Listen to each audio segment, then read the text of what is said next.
The Justice League movie has been out in theaters for about a month and a half now, and one of the highlights of the movie for most people is Ezra Miller's version of the Flash. He was quirky, jittery, nerdy, and ran like he was always running to the Walmart line on Black Friday. All's fine and good, I guess, since most of the time he's just a blur because he's running so fast. But in the movie, it seems like he's just recently got his powers, as he isn't as fast as the Flash from the comic books. So today we're gonna find out how fast this boy really is. Spoiler alert, a lot of extra math is involved, and obviously spoilers for Justice League. So we're gonna just jump right into this. There's one scene around the halfway point in the movie where the Justice League gang go underneath Gotham Harbor to take on Steppenwolf for the first time. A bunch of action goes down there, and Flash saves multiple innocent people. But we also get a glimpse of how he sees the world around him. In this scenario, Wonder Woman is trying to grab a hold of her sword as she plummets down with a parademon and Steppenwolf right on her tail.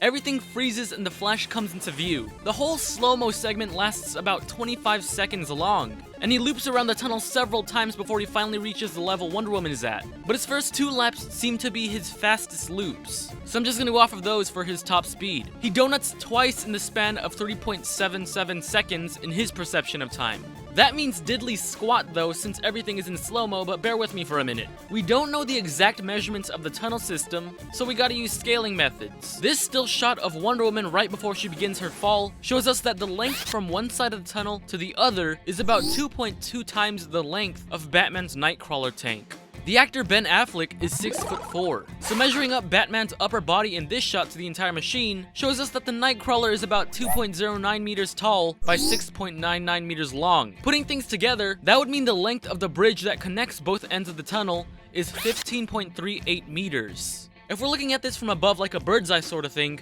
then it would resemble a circle, meaning that with this diameter and circumference, the Flash would have had to been running at 12.81 meters per second. But we also gotta remember that that's all under super slow motion view. This is how we see him in his vision. In real time, it probably looks like the last school bell just rang at a junior high.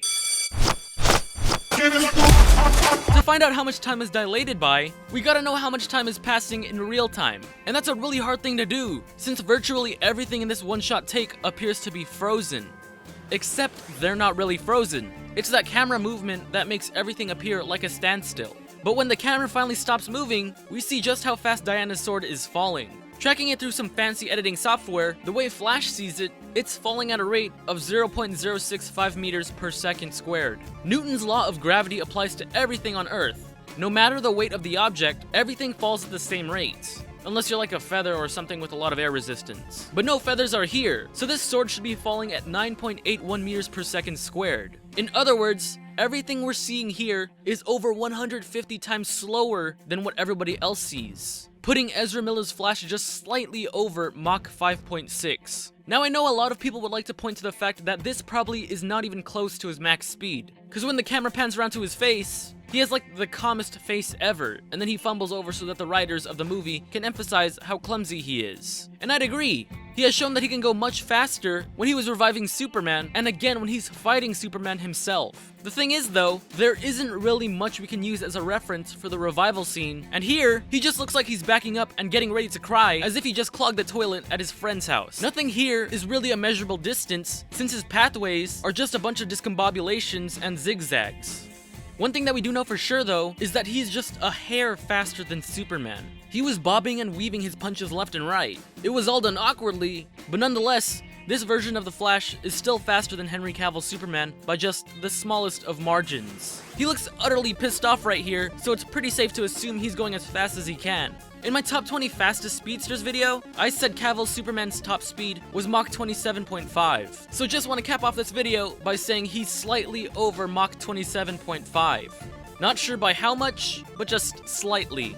We also haven't even talked about the deleted scenes of Barry Allen running out on the street to save Iris West from a car accident, or the fact that he was dodging plasma blasters. But those scenes were deleted, so I guess it's non-canon now and it doesn't really matter. To answer the question in this thumbnail, no, he is not faster than light just yet. Anyways, I want to know what you have to say. Do you like the fact that this version of the Flash is just a tiny bit faster than Superman in the DC movies, even though he should be way faster, like in the original source material? Let me know your responses down below, and if you like this video, then feel free to express that by hitting that like and subscribe button. Also, don't forget to follow me on Twitter, Facebook, and Instagram. And for more of my videos, just click right here.